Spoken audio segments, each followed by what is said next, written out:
Très bien. Bonjour, je suis heureux de participer à cette conversation. Je vais présenter d'une manière assez vaste mon travail qui a débuté il y a environ 35 ans. Euh, Pendant que je vais montrer enfin, expliquer ce parcours, je vais faire dérouler derrière moi une série d'images qui sont des images qui sont l'équivalent d'un carnet de bord euh, qui, qui retrace les projets qu'on a pu faire, les dessins que je produis quotidiennement, des impressions. Alors, je vais lancer le partage d'écran.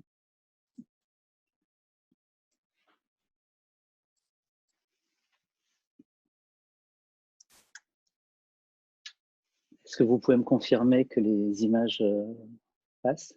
Ok, parfait.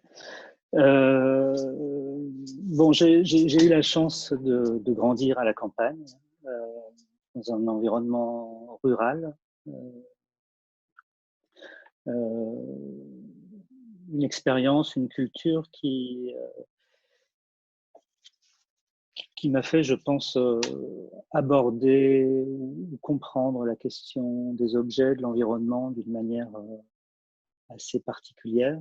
Euh, Mes parents n'avaient aucune idée de savoir qu'est-ce que le mot design voulait dire. Euh, Nous étions vraiment dans une partie très à l'ouest de la France, assez loin des courants artistiques, de la mode, dans une période qui est lointaine maintenant, puisque j'ai quasiment 50 ans. Euh, Par chance, je me rappelle toujours avoir fait attention aux objets. Et comme j'étais assez seul à la campagne, je me suis mis à dessiner très tôt. Le dessin était pour moi l'équivalent d'un compagnon. J'ai eu la chance d'avoir un frère également qui s'appelle Erwan, qui est euh, plus jeune que moi. C'était une arrivée formidable, mais 5 ans de différence quand on est enfant, c'est beaucoup. Donc nous étions proches, mais avec une différence d'âge importante, ce qui fait que nos intérêts étaient différents pendant cette jeunesse. Euh, j'ai découvert que le design existait, que cette discipline portait un nom, le fait de dessiner des objets. Et vers 15 ans, je me suis orienté vers des études euh, qui, qui m'ont permis de commencer à comprendre cette méthodologie, cette question. Et j'ai l'impression, à cette époque, d'être monté dans un train et que ce train continue à rouler. J'ai fait des études à Paris qui n'étaient pas des études extraordinaires. J'avais déjà une idée assez claire de ce que je souhaitais faire et je ne trouvais pas du tout dans les écoles quelque chose qui me convenait. Donc j'ai commencé à faire des petites expositions. Ma première exposition a eu lieu assez jeune, vers 18 ans. Une exposition qui a eu un certain succès. Quelques images sont parues dans la presse. Toute cette période, il faut l'imaginer, avait lieu sans Internet. Donc montrer son travail était quelque chose de compliqué. Et la moindre parution dans un journal de quelques centimètres carrés était une victoire importante. Depuis, tout a changé. Aujourd'hui, je publie quotidiennement sur Instagram 1 ou 2 images et d'un seul coup, 250 000 abonnés la reçoivent immédiatement. À l'époque, quand on faisait un projet, c'était beaucoup plus compliqué. On faisait une exposition, il fallait avoir la chance de voir arriver des journalistes, que ces journalistes s'intéressent à ce projet, c'était quelque chose de très long. Très rapidement, j'ai rencontré un éditeur important qui a bouleversé ma vie, qui était Giulio Capellini, un éditeur italien, qui à l'époque était l'éditeur le plus important, je pense, de design. Les choses ont changé, mais faire partie de cette équipe, faire partie de cette maison d'édition dans laquelle travaillaient Jasper Morrison, Mark Newson, était quelque chose d'important. J'étais très jeune et ça a lancé un début de carrière. Erwan est venu m'accompagner à partir de cette période. Il a d'abord été mon assistant et au bout de quelques années, il est devenu mon partenaire. Donc ça a aussi complètement modifié l'approche du travail. Moi, je ne sais pas faire grand-chose si ce n'est dessiner, réfléchir et penser. Erwan a toute une capacité à apprendre, à maîtriser tous les outils qui a été d'un seul coup un changement radical dans notre approche. On est tous les deux designers, mais le fait de travailler ensemble apporte une complémentarité importante. Ensuite, l'autre moment crucial dans ma carrière a été la rencontre avec Miyake, Issey Miyake, qui nous a demandé de dessiner pour lui un magasin à Paris, qui était le magasin Epoch, A Piece of Clothes. C'était une rencontre assez extraordinaire c'était très difficile, mais c'est un souvenir important pour nous. Je crois que le magasin était réussi et la rencontre avec Miyake déterminante. Il a organisé l'année qui suivait une exposition de notre travail dans la galerie Miyake Design Studio Gallery, dessinée par Shigeru Ban. Voilà. Puis vint la rencontre importante avec Rolf Hellbaum, le propriétaire de Vitra, qui est venu nous voir un jour en nous demandant si on était intéressé par le fait de travailler de réfléchir sur le travail, sur l'environnement du bureau. C'était une question qui me paraissait un peu étrange puisque jusqu'alors nous avions toujours travaillé seuls et je n'avais aucune idée de savoir qu'est-ce que ça voulait dire 100, 500 personnes travaillant ensemble. Mais je crois que c'était exactement ce que voulait Rolf Hellbaum. Il voulait avoir des gens extrêmement naïfs, très vierges, pour réfléchir à ces questions. Ça a été le début d'un travail important et depuis cette période, c'est-à-dire 20 ans à peu près, je suis au téléphone avec Rolf Hellbaum quasiment tous les jours. Et donc c'est tout un apprentissage et toute une approche du design qui m'a été enseignée par cet homme qui a changé radicalement ma réflexion. Ensuite sont venus bien d'autres éditeurs. On parle de Magis en Italie, Artec en Finlande, Floss pour la lumière, Quadrat qui est un fabricant de textiles, Hitala qui est un fabricant de verre,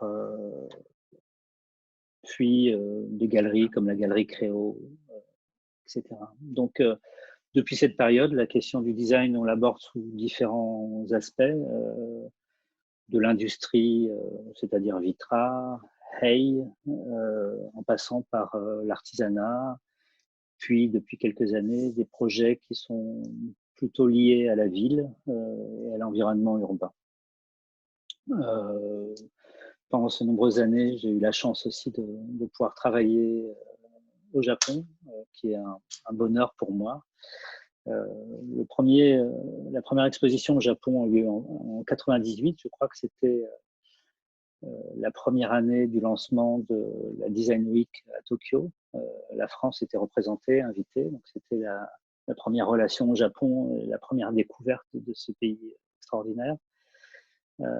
J'ai eu la chance d'être invité ensuite par Japan Brand à voyager au Japon, dans le nord-est, notamment dans la ville de Sanjo et dans la ville de Wajima. Et j'ai eu la chance de travailler avec des artisans japonais de Wajima, les spécialistes de la laque. Depuis 3 ans, je vais chaque année à Kyoto, où je prépare un projet, là aussi avec des artisans extraordinaires qui sont organisés autour d'un groupe d'une entreprise qui s'appelle Wakabayashi. j'espère que ces projets seront réalisés durant cette année. C'est vraiment une chance de travailler avec des savoir-faire tout à fait extrêmement élevé, qu'elle a un niveau de précision que j'ai jamais rencontré dans ma vie jusqu'à aujourd'hui.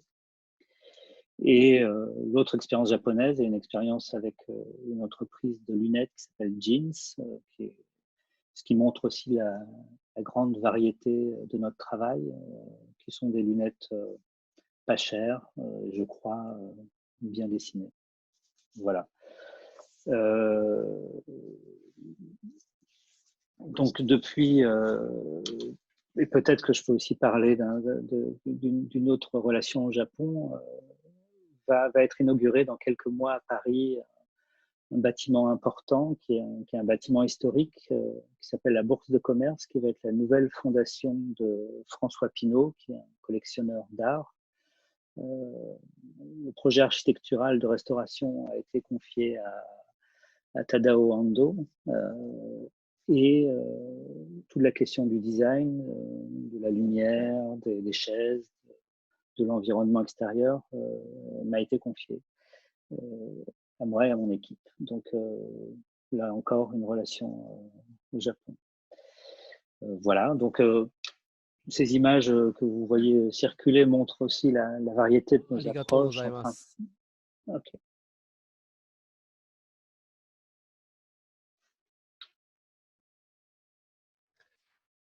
Allô, je continue. 自己紹介ありがとうございます。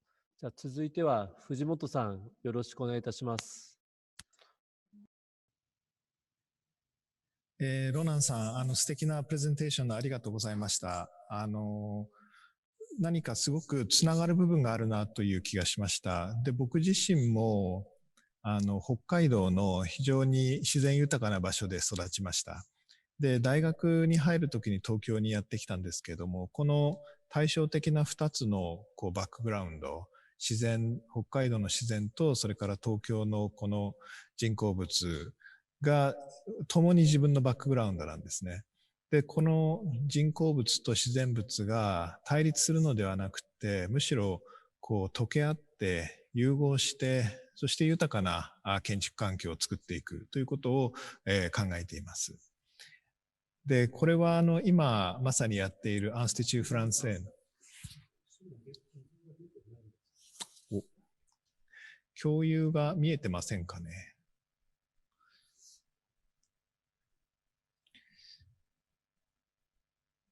もう一回じゃあ。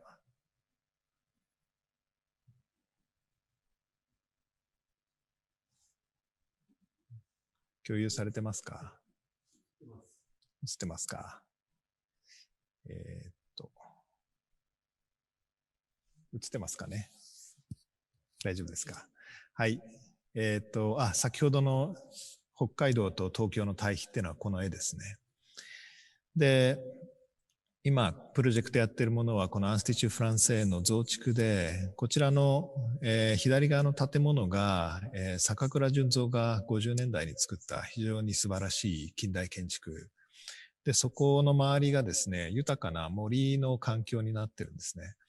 で、そこに新しく、教室ですとかレストランを作るんですけども、森の環境をなるべく残しながら、建築と森が重なり合うような形で、作っていけないだろうかというふうに考えて、この小さな単位に建物を分けて、で建物の上にも樹木を乗せて、なるべく新しい建物が木々の中に見え隠れするような、そういう場所を今作っています。これは今もう建設が始まっていて、進んでいるところです。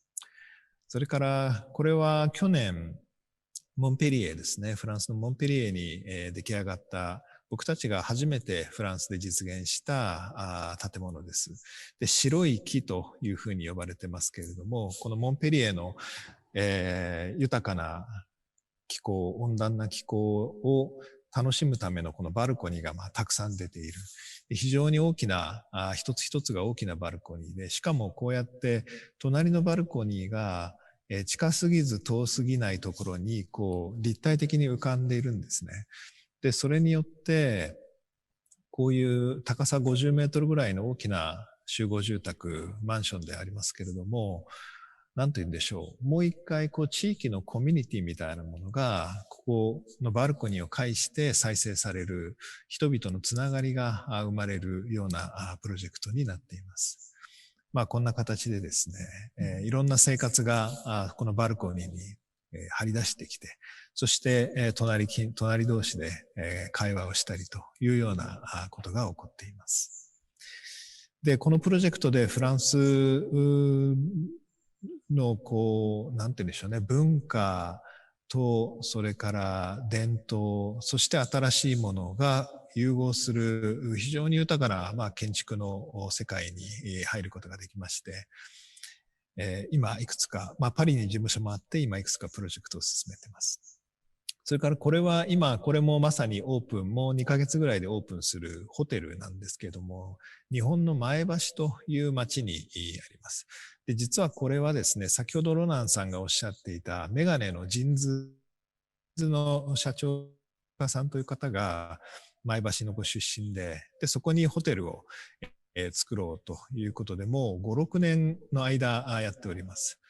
で、非常に雰囲気のいい街の一角にあるんですけれども、そこにあえてですね、こういうグリーンの山を持ち込んで、で、街でありながら、同時に道でもあり、当然建築でもあり、でも丘でもあり、パブリックスペースでもあるというような、機能で分けるんではなくて、いろんな機能が混ざり合うようなですね、そういう場所を作っています。で、これはですね、古い建物のレノベーションでもあるんですね。で、この4階建ての建物は、40年ぐらい経って、4、50年経っている建物なんですけども、その中を、スラブを抜いてですね、床を抜いてですね、吹き抜けを作って、で、上から光が差してくるような、半ば、廃墟の中に新たに緑の息吹が生まれるような、あるいは日本の民家のような、柱と梁のですね、構成。で、この真ん中の吹き抜けをめぐって様々な部屋が集まっています。で、このプロジェクトは、建築だけではなくてですね、ここにちょっと見えている、この、チューブというんでしょうかね、パイプのようなものは、アーティストのレアンドレ・エルリッヒが作ってくれたり、あとジャスパーさんが、部屋をデザインしてくれたりと、いろんな方のコラボレーションで、作られています。で、同時にこれは、建物だけではなくてですね、この建物を拠点に街全体が、この緑をキーワードにして変わっていくような、そういうきっかけになる建物というふうに考えています。あと2つフランスで今進めているプロジェクトです。これはパリのサクレーにあるレコールポリテクニックの新しいラーニングセンターですね。で、学生たちが学ぶ場所なんですけれども、これからの学びっていうのは、教室の中で、ただ箱の中で学ぶんではなくて、こういうオープンなパブリックスペース、シェアされたスペースで、しかも階段が立体的に張り巡らされていて、で、木も植わっていて、で、そういう半屋外のような空間で、いろんな形で、学生たちとそれから先生がコミュニケーションを取りながら、あるいはインタラクションしながらですね。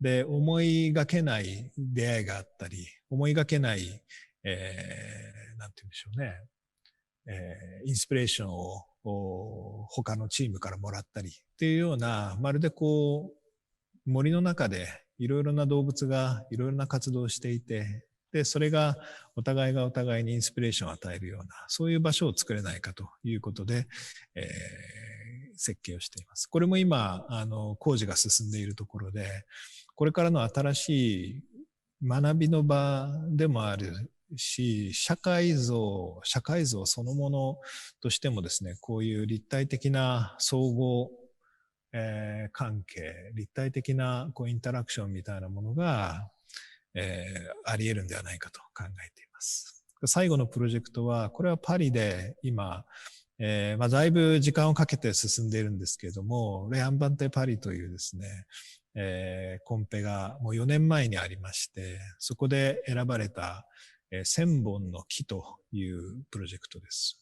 で、これはパリ特有の伝統をこうしっかり守りながら、でも時としてすごく新しいものを、そこに取り入れることによって、新しいものも古いものも両方がこう、お互いがお互いを高め合うような、そういう街だなというふうに感じてまして、で、そのこう伝統をリスペクトしながら新しいものもリスペクトするこの場所に新しい、森を浮かべるっていうコンセプトなんですが、パリに森を浮かべるっていうコンセプトなんですけれども、そういうプロジェクトを作ってます。で、これは上に集合住宅が入っていて、ホテル、オフィスから商業施設とか、あと幼稚園とかが入ってるんですけれども、この高さ制限が30メートルぐらいであるパリの街に、その高さ制限を守りながら、しかし森を浮かべることによって、こういうパリに今までなかったかもしれない。だけれども、とてもパリらしい、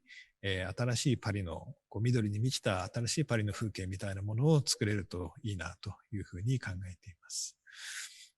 こんな形でですね、東京とパリで事務所を持って、この自然と建築の間っていうのがやっぱりすごく本質的にこれからの時代大事になってくるんじゃないかなと。で、それは僕のバックグラウンドにも関係しているので、そういうことを考えながらプロジェクトをやっております。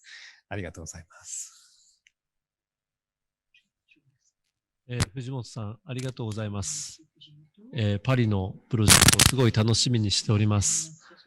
次はルビーニさん、自己紹介をお願いしてよろしいでしょうか。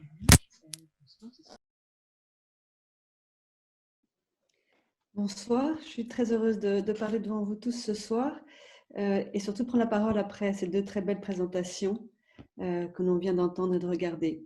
Alors moi, mon parcours ne se situe pas dans le design puisque je ne suis pas designer mais directeur de musée, donc plutôt un parcours du côté de l'observation et voilà, j'essaie de comprendre le design et comment il répond au monde qui nous entoure. Donc j'ai grandi à Paris. Après l'école, je voulais surtout faire quelque chose d'essentiel, ou en tout cas quelque chose qui me donne, qui me donne envie de me lever tous les matins. Et j'ai hésité beaucoup entre la recherche médicale ou l'histoire de l'art. Et finalement, j'ai opté pour l'histoire de l'art, qui m'a conduit, après une spécialisation d'abord dans Venise au XVIe siècle, qui était la période sur laquelle j'ai beaucoup travaillé au départ et fait des recherches, qui m'a conduit ensuite vers le design, parce qu'en France, finalement, peu d'historiens de l'art, peu de conservateurs de musées à l'époque étaient spécialisés dans le design, il n'y en avait presque pas en fait, et c'était un domaine dans lequel il y avait beaucoup de travail à faire. J'ai commencé à travailler d'abord dans le marché de l'art, et puis après j'ai rejoint les musées.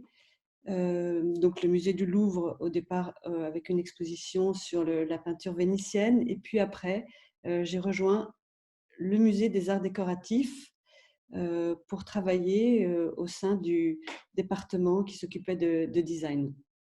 J'ai passé quelques années au musée des arts décoratifs.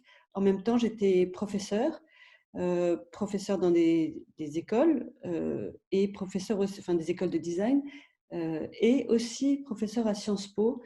Je participais à un programme sur les controverses scientifiques avec des étudiants de Sciences Po et des étudiants de l'école des arts décoratifs à Paris. C'est toujours très important, je continue autant que je peux aujourd'hui à travailler avec des étudiants parce que c'est pour moi vraiment important de comprendre ce que les nouvelles générations qui arrivent ont en tête, à quoi elles s'intéressent. C'est un moment d'échange très fort pour moi entre ce que nous on peut apporter et ce que les étudiants nous apportent également. Et donc j'ai été aussi commissaire de la Biennale de design de Saint-Étienne.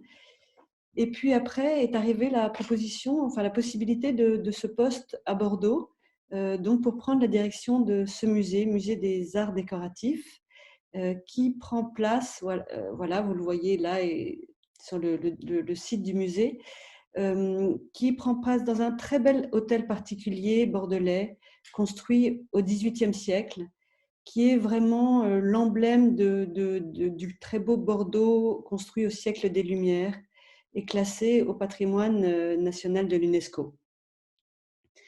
Je suis arrivée, donc le musée à l'époque était surtout dédié aux arts décoratifs, mais moi, ma spécialité étant le design, j'ai tout de suite voulu le conduire aussi vers le design en réalisant des expositions, en alternant les expositions à la fois d'art décoratif et des expositions dédiées à des grandes thématiques de design et également à des monographies, à des travaux singuliers des designers, des grands designers qu'on connaît tous qui pour nous permettent de créer l'histoire du design comme une grande table sur laquelle on viendrait construire l'histoire. La première, c'était une exposition dédiée au parcours d'Andrea Branzi. En fait, c'était la première exposition qui retraçait tout son travail, de son projet de diplôme jusqu'au travail qu'il était encore en train de réaliser. Et puis, c'est avéré l'importance d'avoir un espace plus grand au sein du musée pour présenter des travaux comme celui d'Andrea Branzi, à nouveau, enfin d'autres, mais de cette même ampleur. Et on a annexé un deuxième bâtiment qui se trouvait être à l'arrière de l'hôtel particulier, qui était une ancienne prison. Et donc, on a commencé à faire des expositions dans cette ancienne prison, des expositions dédiées au design, avant qu'elle soit réhabilitée. Aujourd'hui, il y a un concours d'architectes qui a été lancé et 2 jeunes architectes travaillent au projet de rénovation du bâtiment. Voilà, là on voit l'exposition d'Andrea Branzi qui, à l'époque, avait eu lieu hors les murs, dans une ancienne église gothique, puisque au musée, on n'avait pas encore la place de réaliser de grandes expositions avec des échelles importantes. Peut-être vous allez voir bientôt défiler peut-être des images de la prison, notamment on peut voir dans les expositions que l'on fait actuellement. Donc on y fait des expositions même si le bâtiment n'est pas encore rénové, mais quand même ça nous permet d'expérimenter la vie dans ce bâtiment, ce qui va nous aider beaucoup à finaliser le projet d'architecture. Donc des expositions, des grandes expositions à la fois thématiques. On a fait une exposition sur le design et la couleur, par exemple, dont la scénographie avait été confiée à Pierre Charpin, qui est peut-être un des designers le plus intéressant sur la question de la couleur. Des expositions monographiques, comme une exposition dédiée récemment à Martin Zekeli, au designer français Martin Zekeli, ou des expositions de groupe, une exposition dédiée au groupe Memphis, qui nous intéresse beaucoup puisque un de nos axes privilégiés d'acquisition et d'intérêt au musée est les années 80, qui pour nous représente un tournant dans l'histoire du design, un moment où les choses se sont beaucoup libérées et où les designers ont pu travailler de manière plus singulière peut-être qu'auparavant. Donc ce sont des années qui nous intéressent beaucoup et sur lesquelles on travaille et en acquisant des œuvres et également par le biais des expositions. Et puis, parallèlement à ces grandes figures, on a à cœur de montrer des travaux de très jeunes designers. Des designers, par exemple, la APM, Ambient Party Machine, ou alors la Gambiara, des projets en tout cas de jeunes qui sortent de l'école, parce qu'il nous semble que lorsqu'ils ont un beau projet, c'est important que le musée puisse être l'intermédiaire entre la fin de l'école et le début de la vie professionnelle, qui est toujours un moment un peu compliqué, je pense. Et donc voilà, le musée leur offre à ce moment-là une belle vitrine qui permet de commencer d'avoir des images, d'avoir un premier intérêt auprès de la presse, puisqu'on a toujours une belle presse au musée. Et voilà, c'est une façon de lier aussi des figures plus importantes à des figures qui démarrent. Et je pense que c'est vraiment le rôle du musée. Et puis, peut-être avant de finir cette présentation, vous parlez aussi d'une très belle exposition qu'on avait faite dans l'Hôtel de la Lande, donc dans la partie ancienne du musée. On la voit là apparaître en bas à gauche de l'écran, qui était As Movable as Butterfly, les chaussines du Japon, donc les lanternes du Japon. C'était une très belle exposition dont le commissaire était Étienne Tornier, qui se consacrait à l'histoire des chaussines jusqu'à la période contemporaine, avec des pièces qui étaient sorties pour la première fois du musée japonais, et une exposition qui a eu un succès énorme à Bordeaux. On a eu la queue voilà, les gens faisaient la queue pour entrer. C'était un très bon moment. Voilà, un intérêt de ma part très fort pour le Japon, dont la fabrication des objets et le musée Mingekan aussi, le rapport à l'artisanat et à l'attention portée aux choses du quotidien tous les jours, m'inspire depuis le départ et continue à m'inspirer toujours. Et notamment dans le rapport à la nature que vous évoquiez, Sush Fujimoto, et qui me porte beaucoup en ce moment dans nos projets actuels dont on va peut-être reparler plus tard.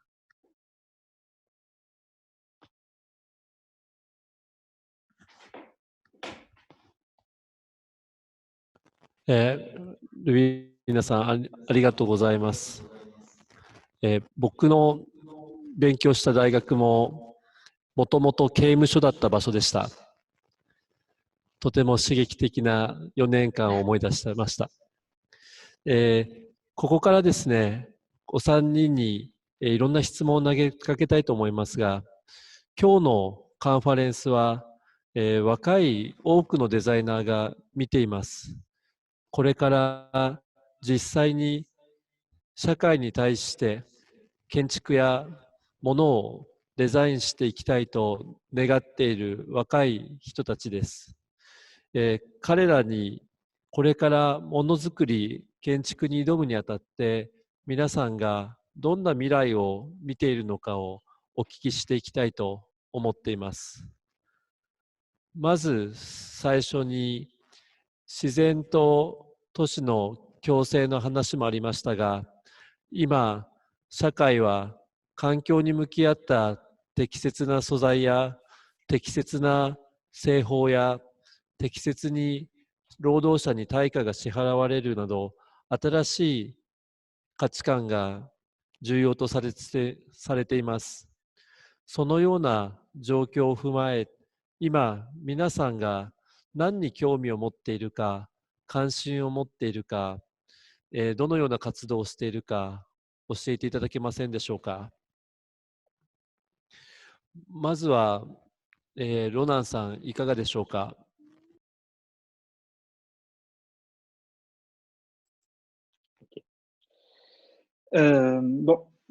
Bon, comme je le disais au début de ma présentation tout à l'heure, j'ai grandi à la campagne, dans un environnement rural, dans les années 70. Ça signifie à cette période que la question de la consommation, la question de l'usage des objets était un usage très réfléchi. Quand quelque chose était cassé, on essayait de le réparer. Quand on avait besoin de quelque chose, on essayait de le fabriquer soi-même. C'est toute une logique dans laquelle j'ai grandi avec mes grands-parents qui avaient une ferme, avec mon père qui est extrêmement bricoleur, avec mon frère qui l'est aussi. Toute une approche des objets qui était une approche très... un objet, c'est un objet, ça a une importance, ça a une présence, et c'est quelque chose qui a une valeur. Et puis les années se sont poursuivies, on est rentré dans une... je suis arrivé à Paris, la société a changé, mais pour moi, les questions qui arrivent aujourd'hui ne me paraissent pas tout à fait nouvelles. J'ai toujours eu l'impression d'avoir fait extrêmement attention dès que j'ai commencé à dessiner des objets sur la question de la durabilité, c'est-à-dire cette chaise que je dessine, quel sera son aspect dans 5 ans, quel sera son aspect dans 10 ans, dans 15 ans. Et ça, c'est un certain nombre de critères qui sont des choses importantes que je me pose à chaque fois que je dessine un objet. Donc, j'espère qu'une partie d'entre eux se retrouveront au puce dans quelques dizaines, vingtaines, trentaines d'années, et que leur aspect, leur état sera quelque chose de plus intéressant dans 30 ans qu'il ne l'est aujourd'hui, comme un vêtement se patine de manière intéressante. Donc cette question de la durabilité, de la longévité aussi visuelle, c'est-à-dire que c'est aussi quelque chose d'extrêmement important pour moi quand je dessine des objets, de m'imaginer est-ce que cette écriture, est-ce que ce dessin, est-ce que cette forme a une chance de tenir 5 ans, 10 ans, 20 ans, 30 ans. On voit très bien que certains objets ont une tenue parce qu'ils sont bien pensés, parce que leur vocabulaire est tenu. Là aussi, je pense que c'est une question stylistique de forme, une certaine approche de la forme qui permet que certains objets, effectivement, parce qu'ils sont probablement simples, parce que les couleurs sont assez naturelles, parce que leur approche et leur réflexion a été pensée dans ce sens, je pense que certains objets, effectivement, ont la capacité de tenir. Et ça, c'est aussi une approche qui m'est importante. Ensuite, c'est vrai que depuis le début de ma carrière, j'ai beaucoup privilégié les entreprises familiales. La grande partie des entreprises pour lesquelles on travaille, à l'exception de grosses entreprises comme Samsung, sont plutôt des entreprises familiales avec qui je peux avoir un rapport très direct de discussion avec le propriétaire. C'est-à-dire que je sais et je partage avec lui la même ambition, c'est-à-dire faire quelque chose qui effectivement est quelque chose de nouveau, de différent, de durable. Et j'ai besoin d'un rapport très direct pour être sûr que les objets que je propose, qui sont fabriqués et développés avec des gens que j'aime, qui partagent la même vision. Enfin, on est dans une situation tout à fait particulière actuellement, qui est une crise liée, qui est une crise terrible. Mais moi, parallèlement au désastre des crises, c'est des périodes que j'aime beaucoup parce que c'est aussi des moments tout à fait particuliers pour observer et remettre en cause un certain nombre de comportements. Il est intéressant de voir, d'ailleurs, cette conférence à laquelle nous participons tous, il est intéressant de voir que cette crise nous a forcés à travailler à distance, à s'organiser tout à fait différemment et à trouver des alternatives. Donc, j'espère beaucoup dans cette crise. Je sais que c'est un désastre et c'est triste pour une grande partie des gens et c'est compliqué. Mais j'espère que des situations forcées auxquelles on s'est trouvé confronté, notamment pour le travail, que ça nous amène à une organisation, à des objets, à des comportements nouveaux et différents. Voilà.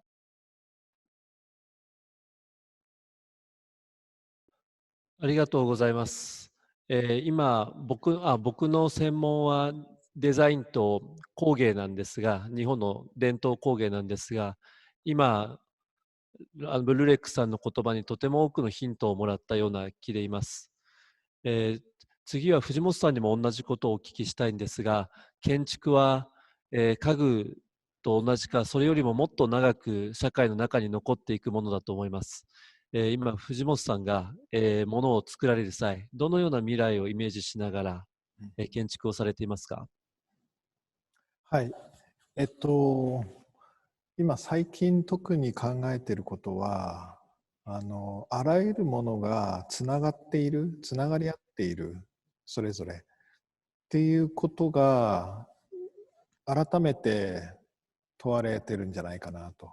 でそれは例えばサステナビリティの話だと、今例えば我々が使う材料がどこから来て、どこへ行くのか、でそれをたどっていった時にどういう人たちがそこにいて、でどういうふうに作られているのかっていうつながりがあるわけですよね。であらゆるものがそうやって我々が作るものを使う人もいるし、そもそも建物を建てたことによって例えば風の流れが変わってそれによって影響を受ける場合もある。そういうつながりがどうしても意識せざるを得ない。で結果としては今日本で何かをやったとしてもそれが回り回って地球のどこか別の場所にポジティブあるいはネガティブな影響を与えざるを得ない、そういうつながり合った状態にいるような気がするんですね。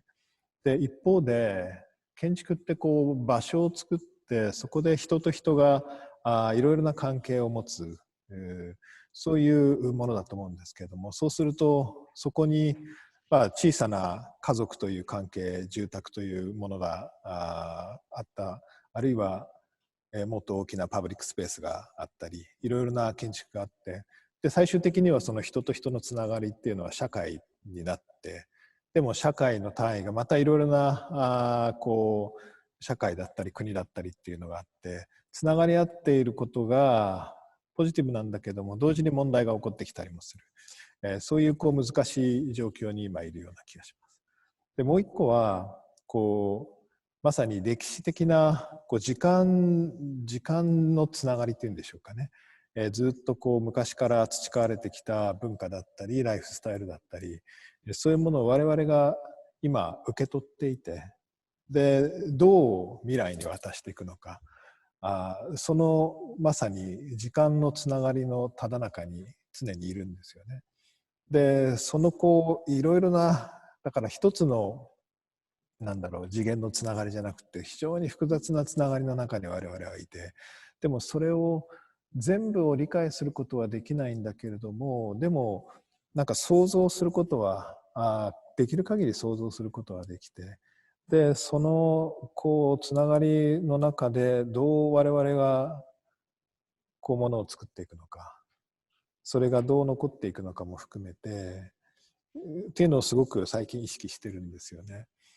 であとは自然と建築のつながりとかですね、今まで異なるものだと言われていたものがでも実はぐるっと回るとつながっている。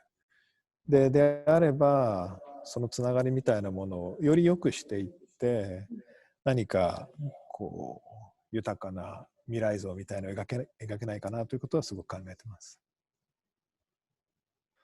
ありがとうございます。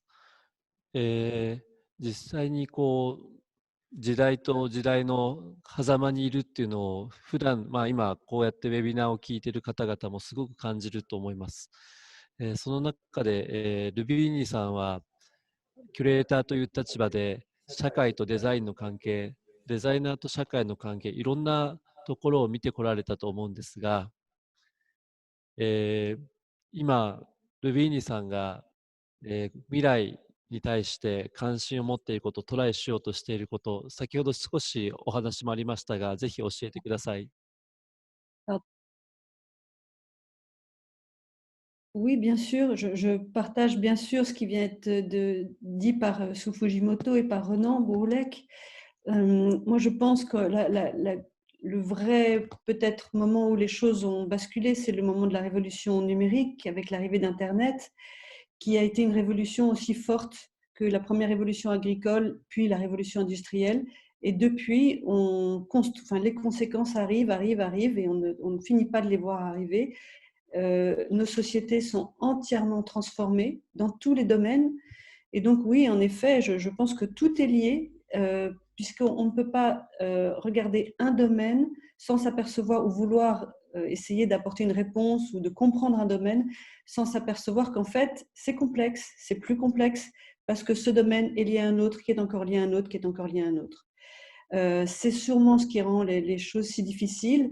Je pense que dans des époques historiques passées, quand il s'est agi de reconstruire un monde, on a reconstruit notamment après la guerre, on a reconstruit sur un monde qui n'existait plus. Aujourd'hui, notre grande difficulté, c'est qu'on doit construire un nouveau monde alors que celui dans lequel on vit continue à fonctionner. Je pense que pour le design, évidemment, c'est comme le disait Ronan, c'est formidable puisque ça permet sûrement aux designers de faire face et de faire ce qu'ils savent faire, c'est-à-dire apporter des solutions, observer, comprendre, révéler ce qui se passe et apporter des solutions. Il y a des domaines aujourd'hui qui sont essentiels pour moi à aborder par le design. Et bien sûr, c'est la question du climat, c'est la question de la santé, c'est la question de la nourriture, c'est la question de l'éducation. C'est des domaines qui sont tous très fortement impactés par ce qui est en train de se passer. Et le musée, aujourd'hui, s'attache à un programme d'exposition qui traite de ces sujets-là.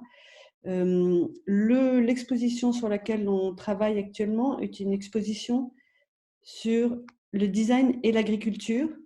Comment, en fait, finalement, le process des paysans est assez lié à celui du design, puisque aujourd'hui, les paysans ont un rôle très novateur. Ils doivent inventer, ils doivent réinventer en fonction d'un contexte, en fonction de différents problèmes, avec des outils existants ou au contraire qu'il faut bricoler, transformer, réinventer aussi.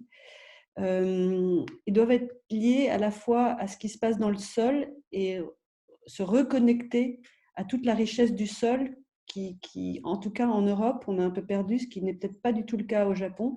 Je pense que sur tous ces sujets, le Japon est très enrichissant pour nous. D'ailleurs, une des figures essentielles est un japonais, c'est Masanobu Fukuoka, qui a écrit ce très fameux livre. Je connais le titre en français, malheureusement pas en japonais. En français, le titre, c'est La révolution d'un seul brin de paille. Et c'est voilà, c'est des démarches qui nous portent aujourd'hui. Cette exposition va essayer d'attirer l'attention sur des scénarios qui donnent envie. Pas du tout d'inquiéter les gens avec des scénarios catastrophes, parce que ça, la presse le fait suffisamment. Mais on va présenter comment des designers interviennent déjà, des paysans.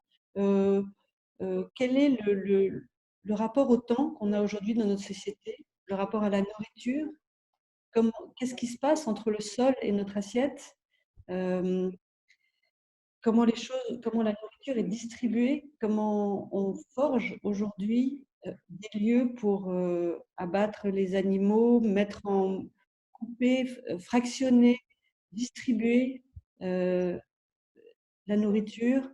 Voilà, toutes ces questions seront posées dans l'exposition et on montrera des aventures humaines, puisque aujourd'hui, vraiment, ces paysans en Europe qui sont des paysans qu'on appelle chercheurs, beaucoup de très jeunes parmi eux.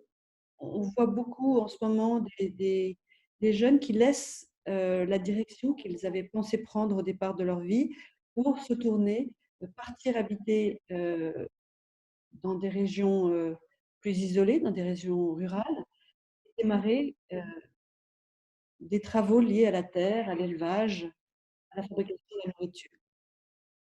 Ce sont pour moi des enjeux aujourd'hui qui sont essentiellement liés de manière très forte aux questions de design.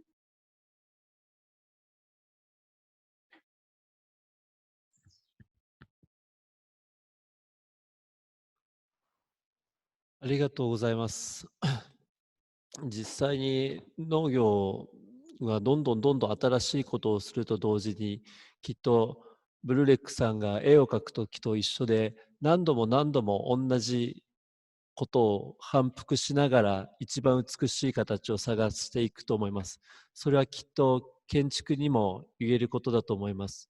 きっとこれまで一番遠いと思われていた農業と現代の生活、そういうものもまた新しくつながっていく新しい時代が来るんだというヒントをいただきました。ありがとうございます。本来であれば途中に1個質問があるんですが、ちょっと時間の関係もあるので、お三人にですね、共通した質問を投げたいと思います。今、2つの質問の中で多くのことをすでに語っていただいたと思いますが、改めて今、デザインという言葉がですね、定義と領域を広げている中で、あなたにとってデザインという言葉は何を指すものですか？シンプルだけれどもとても難しい質問かもしれませんが、ぜひ教えてください。ロアンさん、いかがですか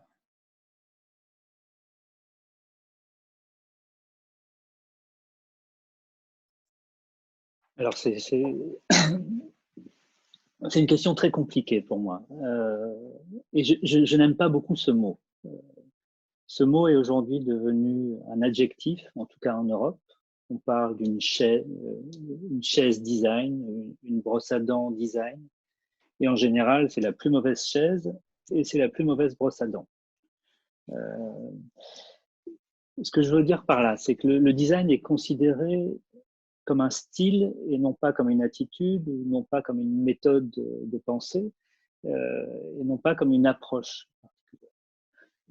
Pour moi, j'ai l'impression de participer ou de pratiquer une discipline qui a toujours existé. On a tendance, en général, à lier le design avec la révolution industrielle anglaise, le début de ces questions. Pour moi, le design consiste à réfléchir à tout ce qui n'a pas poussé naturellement sur cette terre ou qui n'était pas préexistant, c'est-à-dire la poignée de porte, de la poignée de porte jusqu'à la ville. Tout ce qui est artificiel, tout ce qui doit être construit est pour moi une question de design et doit être considéré avec une attitude extrêmement stricte, rigoureuse, drôle, sensuelle, mais chaque chose qui doit être construite est une question de design. Je crois que la chose importante, j'ai une image qui pour moi traduit un peu ce que pour moi est un bon objet, ou ce que doit être une bonne maison, un bon bâtiment, une bonne ville, ou en tout cas ce qui à mon avis devrait être. Pour moi, un objet, c'est comme un sachet de thé. Un sachet de thé qu'on met dans une tasse d'eau brûlante. Ce sachet de thé diffuse, amène de la couleur, amène une atmosphère. Les objets, pour moi, c'est la même chose. Un objet posé dans une pièce vide, c'est comme un sachet de thé. Ça doit avoir cette puissance, cette force d'amener le bien-être, d'amener la sensualité, d'amener la douceur, particulièrement dans une période qui est extrêmement difficile. Je crois que le terme de design, ou le rôle du designer, le rôle d'une manière globale, est effectivement de prendre en compte le rôle de service qui est au cœur de ce métier. On est là pour servir, c'est-à-dire qu'on est là pour trouver des solutions qui servent, qui rendent la vie plus facile et si possible plus facile à supporter. Voilà, que je pense être le rôle ou la question que soulève le design. ありがとうございます。最初においてはデザインの要素の一つに態度、姿勢っていうところが入るっていうことがとても今特に日本の若いデザイナーが必要としている言葉でもあったと思っています。藤本さんは、建築というアプローチではありますが、デザインという言葉をどういうふうに捉えて、どういうふうに自分の中で解釈されていますか？はい、いや、難しいですね。難しいですよね。ですね、デザインというのは、まあ、建築も含めて、デザインというのは、誠実に面白がりながら、試行錯誤をして、自ら巻き込まれていくような感じかなと思ってます。で、巻き込まれていくっていうのは僕らが何かを作ってただ終わりではなくて、作ったことによってその状況が変わって、それによってまた僕らのこうインスピレーションが刺激されたり、新しい条件が出てきたりして、その試行錯誤がこう続いていくような感覚があって、で建築にもそうなんですね。まあ、たとえ一つの建物が出来上がったとしても、それでデザインのこう思考が終わるわけではなくて、それによってまた新しい発見があったり、新しい状況の変化があると、そこからまたこう物事が動き出すわけですよね。でそれに自分もこう面白がりながら巻き込まれていって、自分がどこに転がっていくのかわからないんだけれども、それが逆に面白い。でただ転がっている時にはできるだけの試行錯誤と努力をして、それが何か価値あるものになるようにしているような気がしますね。ありがとうございます。誠実にという言葉と自分から巻き込まれていくっていう、その2つが、含まれているっていうのは非常にユニークでとても興味深く感じました。ルビーニさんにお聞きしたいんですが、ルビーニさんは各時代ごとのデザインとは何だったのかっていうのを研究されていると思います。今の時代におけるデザインという言葉はどんな意味を持っているとお考えですか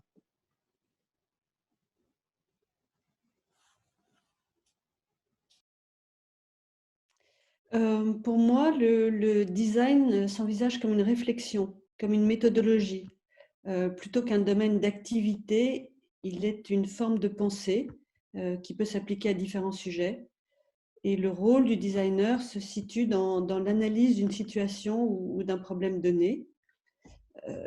Son objectif est d'en renouveler l'approche, d'en dégager à chaque fois le plus grand potentiel. Ce qui est intéressant, c'est que le designer s'infiltre au cœur d'une question, qu'il y apporte un regard extérieur, qu'il l'interroge pour révéler ce qui n'est pas nommé. Il y avait un designer italien qui répondait comme ça à la question de quel pont allez-vous construire. Il lui disait, demandons-nous d'abord comment traverser la rivière. Pour moi, ça résume bien la question. Elle n'est pas d'ordre esthétique, elle appartient davantage à la logique, à l'intelligence, à la clairvoyance, et elle réside dans la capacité à innover. C'est savoir, comme le disait le designer Enzo Mari qui nous a quittés il y a quelques jours et qu'on aimait tant, c'est savoir s'aventurer là où l'on ne connaît pas les réponses.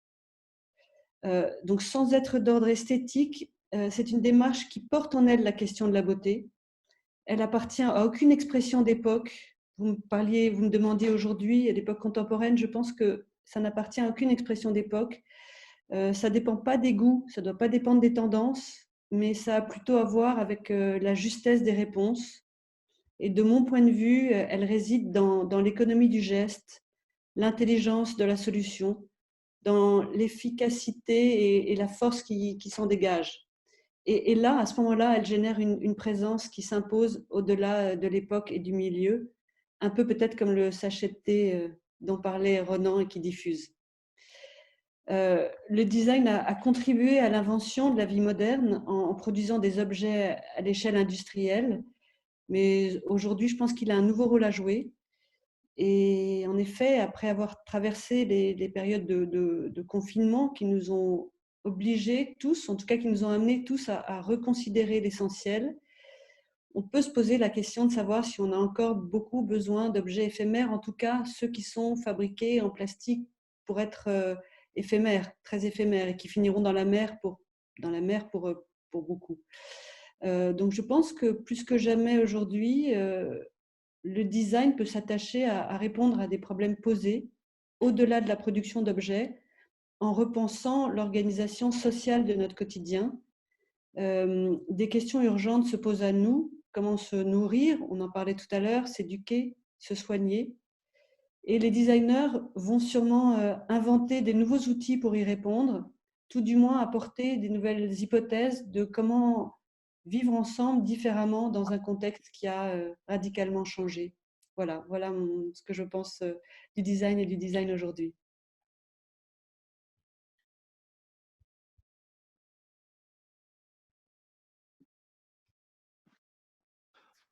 ありがとうございます。とても示唆に富む、コメントで、じっくり考えたい、もっと聞きたいと思いました。ルビーニさんに続けて聞きたいんですが、数多くのデザイナーや建築がいる中で、ロアンさんと藤本さんは僕にとって、最も尊敬するデザイナーと建築家であります。ルビーニさんがブルレックさんと、藤本さんの作品に対してどのような、視点で、その魅力を感じておられたり、どのような作品が今ルビーニさんの中で、自分の生活や自分の価値観の、と一致していると思うものはありますでしょうか？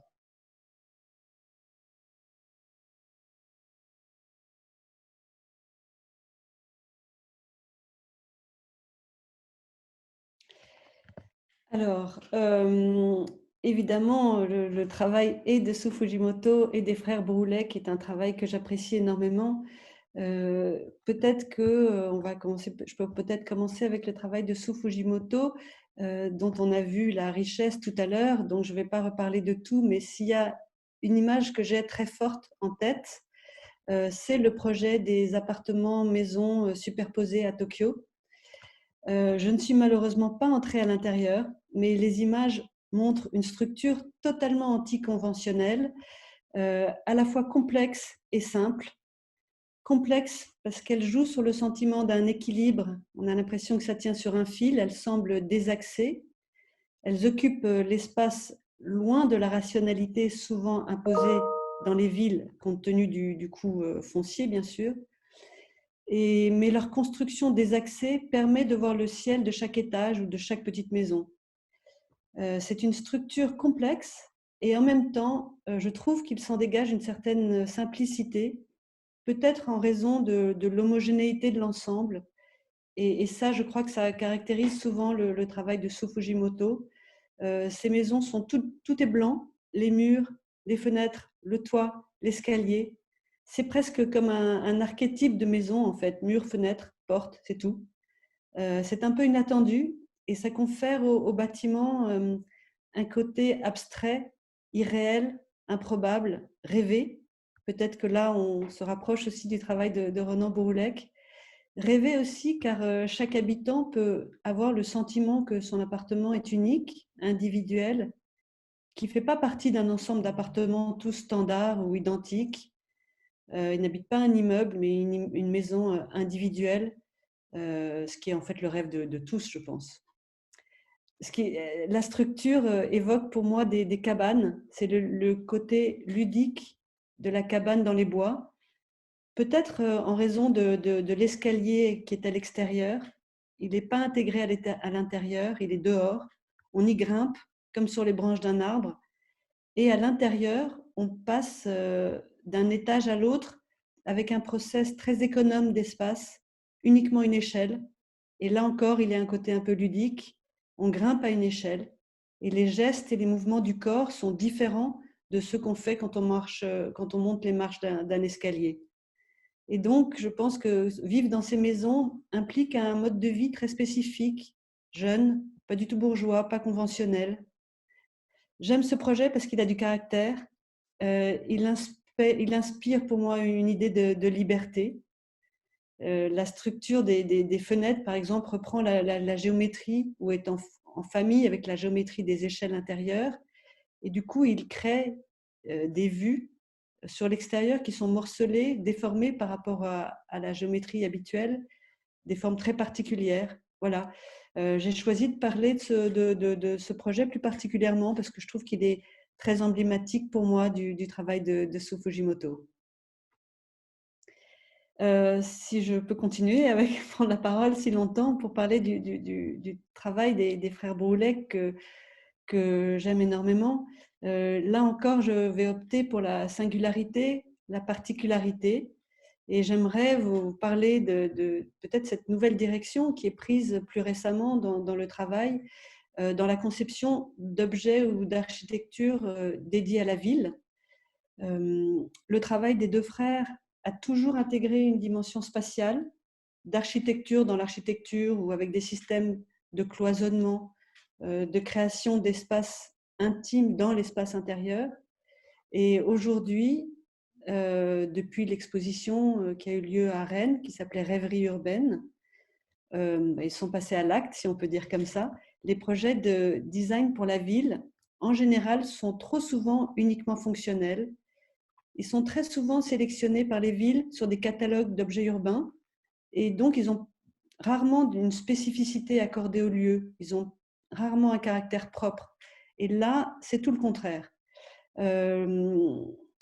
Si on pense à lieu, je pense surtout au Belvédère, qui est la pièce la plus récente, conçue cette année, qui ressemble pour moi à aucun autre lieu qu'on peut trouver en ville. C'est un espace offert, généreux, car il offre un usage que certains qualifieront d'essentiel, mais d'autres pas. Il ne répond pas en effet aux fonctions habituelles, obligatoires qu'on trouve en ville, c'est-à-dire c'est pas un moyen de locomotion, c'est pas un lieu commercial, c'est un lieu gratuit où on peut s'arrêter, perdre du temps, peut-être pour réfléchir, profiter de la beauté de la ville. C'est un belvédère comme on en trouverait peut-être à la montagne quand il y a une belle vue à regarder. Un belvédère dont l'échelle et le volume semblent envelopper l'homme qui se tient en son centre. Il permet de profiter du fleuve. On est au-dessus du fleuve. On a les pieds au sol, mais on est au-dessus du fleuve. Les villes ont souvent aménagé des quais le long des fleuves. Dans le meilleur des cas, parfois, il y a des villes, notamment dans les pays scandinaves, des piscines. Mais là, c'est très différent. Je trouve que c'est un espace délicat, fragile, qui rend l'instant, en fait, l'instant qu'on vit plus fragile, car son volume, là encore, malheureusement, je n'ai pas encore expérimenté, mais en tout cas, dans les images, il semble relativement petit. Il n'est pas fait pour une foule, mais plus pour une personne qui aurait envie de contempler le paysage urbain. Je trouve que c'est courageux, en tout cas, et inhabituel de concevoir un espace pour l'espace public qui n'est justement pas dédié au groupe, mais à l'individu. En même temps, à l'intérieur, on voit qu'il y a un banc en forme de cercle qui est attaché autour de la circonférence de la structure et qui permet de donner rendez-vous, de s'asseoir pour discuter avec une personne peut-être un rendez-vous amoureux, ou alors, moins romantique, partager un sandwich avec un ami, je ne sais pas. En tout cas, le lieu, même s'il peut être partagé, il inspire quand même plus à l'idée d'une retraite solitaire, un lieu un peu à l'abri du chaos et du bruit de la ville, du bruit des villes en général, protégé par cette structure très délicate. Et le jeu des petites lumières qui entourent la structure, vu de l'extérieur, c'est comme des lucioles qui se reflètent dans l'eau. Vu de l'intérieur, c'est pas des gros spots de lumière, mais c'est plutôt des points peut-être comme, je sais pas, l'image des diamants me vient en tête. Voilà, c'est pour ça que j'aime tant ce projet. Il parvient à donner la fragilité et la délicatesse qui est si dure à donner aux projets urbains en général, qui sont toujours faits pour résister aux intempéries ou au vandalisme. Et là, ce n'est pas la question qui est traitée, c'est plutôt de la délicatesse si rare dans les villes et dont il émane une poésie qui est très exceptionnelle, je trouve, pour un projet urbain. Voilà. Donc, j'espère que vous aurez l'occasion de venir à Rennes pour voir ce projet.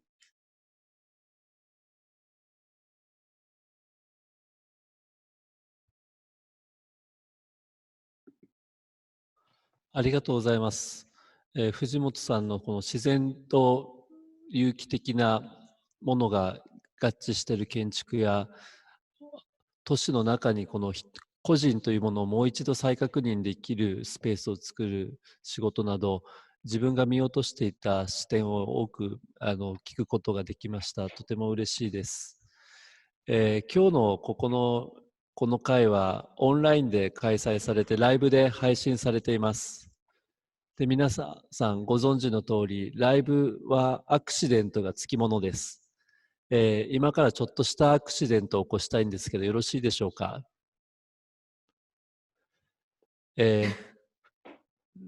ロアンさんには藤本さんに聞きたいこと、藤本さんにはルビーニさんに聞きたいこと、ルビーニさんはロアンさんに聞きたいこと、それぞれが質問し合っていただきたいと思います。これは台本にはないことです。ぜひお願いいたします。ロアンさん、藤本さんに聞きたいことはありますか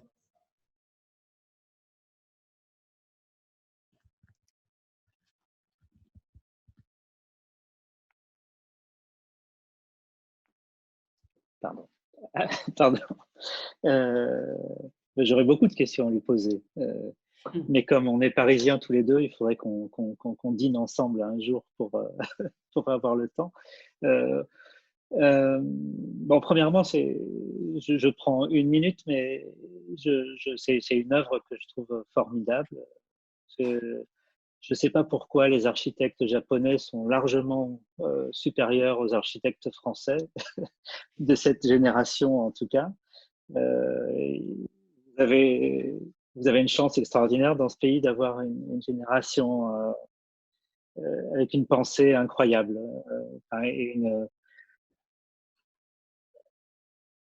Alors j'aimerais savoir, parce que M. Fujimoto construit beaucoup au Japon et en France, s'il y a un autre pays dans lequel il aimerait construire, j'aimerais savoir lequel ce serait.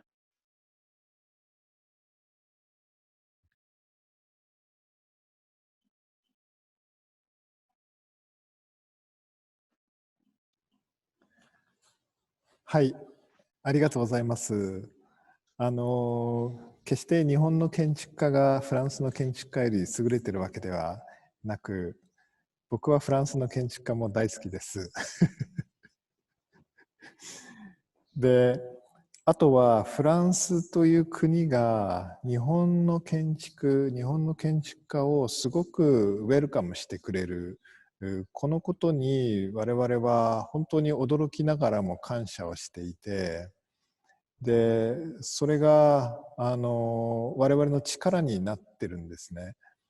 全く異なる文化でありながら、どこか文化のこう根底のところで通じ合うところがあるような気もしていて、でそれが我々に勇気を与えてくれて、でしかも機会を与えてくれてる。そこにすごく感謝したいと思います。そして質問に対する答えですけれども、そうですね、日本とフランス以外に、どこに作りたいか、すごく正直に答えると、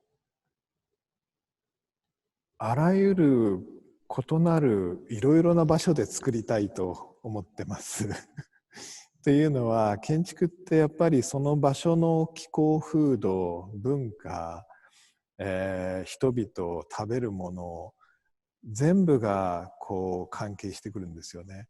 でそうすると異なる場所に行くと、そこからすごく大きなインスピレーションを受けるし、それからそれぞれの文化やバックグラウンドをこう知ることが、我々自分たちの建築をより豊かにしていってるなっていうふうに本当に感じるので、なのでベースとして東京とパリっていうのは僕にとってすごく居心地がいい、そして居心地がいいけども飽きることがない、素晴らしい場所だと思ってるんですけれども、でも常に知らない国、知らない文化、知らない地域で、建築を考えたいなっていうふうに思ってますね。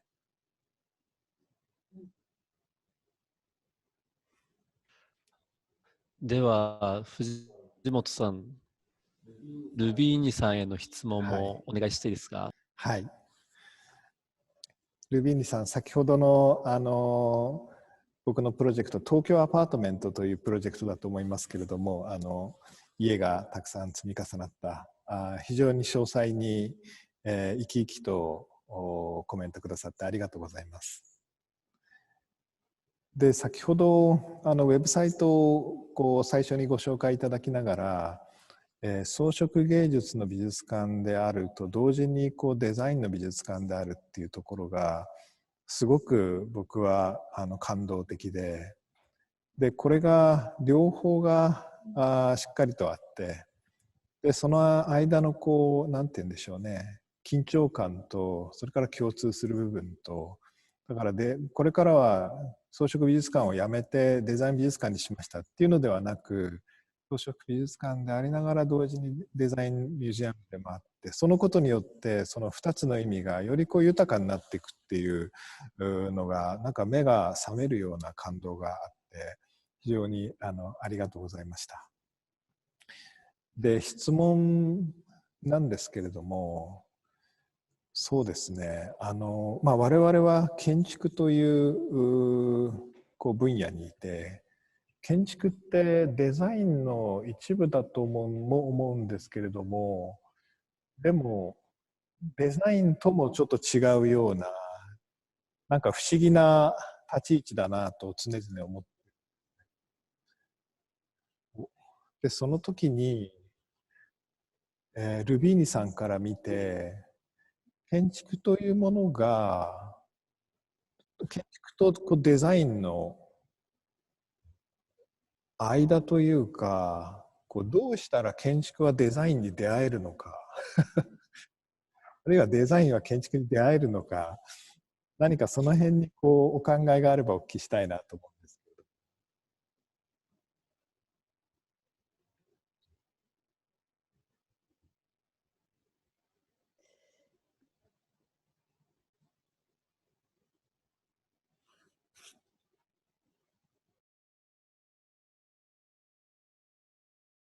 Activé. Ah voilà.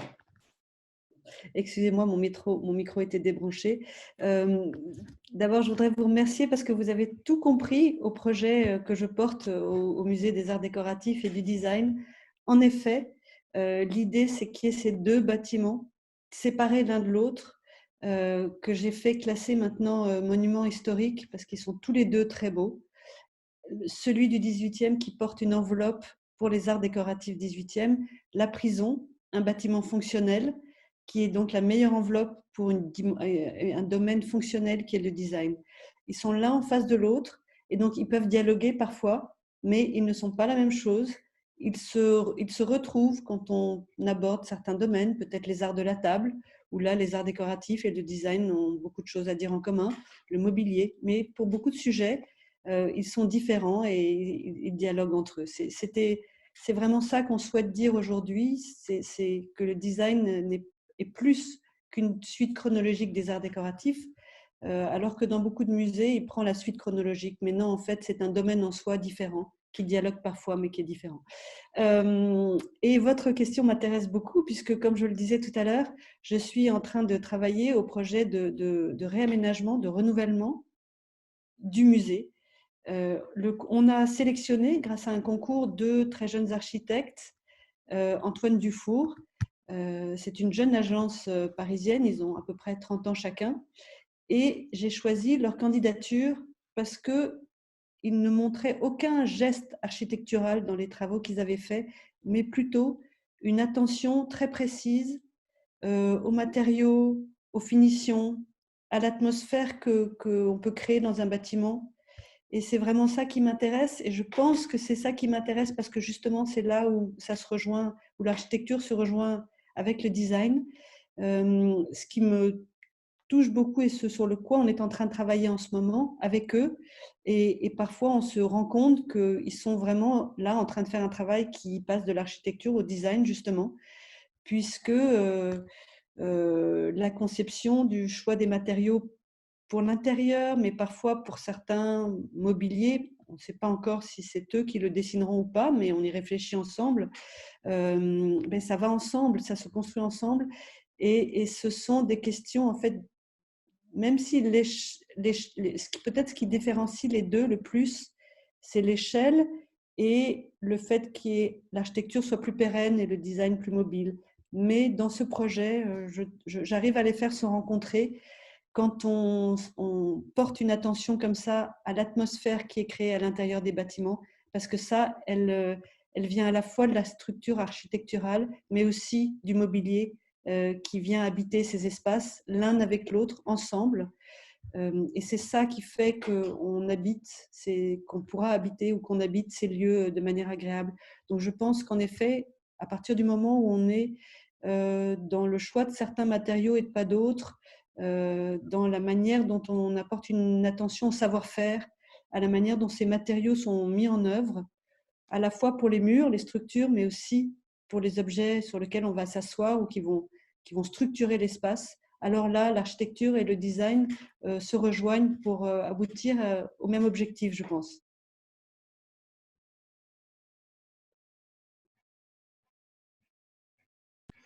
ありがとうございます。ルビーニさん、普段からブルレックさんとはいろんなお話をされているかもしれませんが、ブルレックさんに何か質問はありませんか？ Mais oui, je vais lui poser une question, bien sûr. Je parlais tout à l'heure dans ma présentation des rêveries urbaines que Renan a présentées dans cette exposition à Rennes et dont aujourd'hui il tire le fil en créant des productions et des réalisations dans la ville. Et voilà, moi je disais tout à l'heure que je m'intéressais beaucoup aujourd'hui à l'agriculture et à la campagne, aux zones non urbaines. Qu'est-ce que Renan pense ou peut imaginer de rêverie qui ne serait pas urbaine, mais qui serait rurale peut-être? Ah. euh, bon, c'est intéressant. Constance parle de cette exposition qui était une exposition qui m'a amené à beaucoup de plaisir. C'est que après une trentaine d'années de travail, j'avais peut-être une certaine fatigue de certaines réflexions, de certains sujets.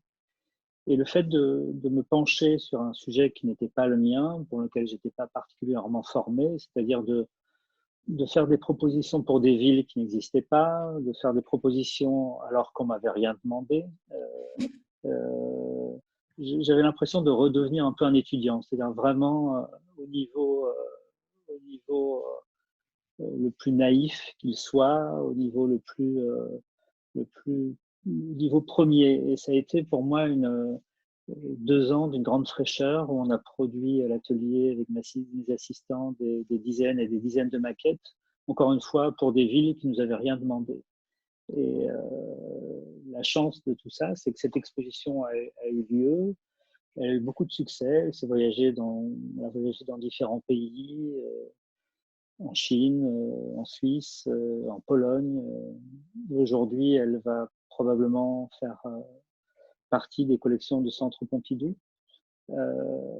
Ça nous a permis de montrer une espèce de cahier de brouillon dans lequel des villes, des maires, des décideurs ont décidé de venir faire leur marché. Voilà.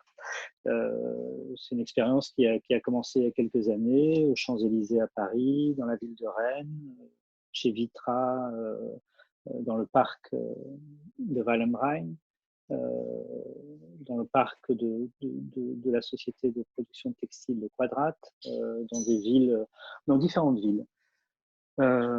Alors, cette expérience et cette joie, je réfléchis actuellement à la réitérer à travers une réflexion qui serait plutôt sur l'espace rural aujourd'hui, c'est-à-dire une rêverie rurale, donc personne ne nous a rien demandé, la campagne n'a pas besoin de nous a priori, mais quand même, je vais réfléchir à des scénarios, à des idées d'une manière tout à fait libre, sans contrainte. Alors, ce sera peut-être intéressant, peut-être pas, mais pour répondre à ta question, Constance, c'est mon idée dans les années qui viennent. Voilà.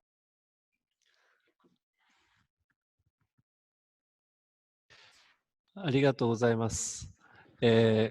もっともっと皆さんの質問と答えを聞いて楽しい時間を過ごしたいんですが、実はもう、終了まであと3分しかありません。本当に今日のこの3人のお話が、今日ここでされたことがですね、この続きがきっとパリのどこかのカフェで続きが話されるんだろうなと思うと、今日アクセスしているみんなが絶対にその話の続きを聞きたいと思うので、ぜひパリのカフェからライブ中継してください。みんなアクセスを楽しみにしています。ここからもう新しい質問を投げると、時間が到底足りなくなるような気がするので、少し早いですが、今日のトークセッションはここで終了したいと思います。デザイナーとのトークセッションはまだ明日も続きます。明日は、フランスでもやはり作品を作らせていただいている、日本人の建築家瀬島和代さんが登壇しますし、海外からも人気のファッションデザイナーの、皆川明さんなどあとはテクノロジーの方、起業家の方、いろんな方に登壇いただきます。パリからは遠いかと思いますが、ぜひ機会があれば参加ください。今日は、長い時間、デザイナーとのカンファレンスに参加いただいてありがとうございました。この3人のお話を、デザインの未来を聞けたことはとても嬉しい時間でした。また、これから何か、未来について新たな考察が出た際には、ぜひ私たちだけでなく若いクリエイターたちに伝えてください。今日はありがとうございます。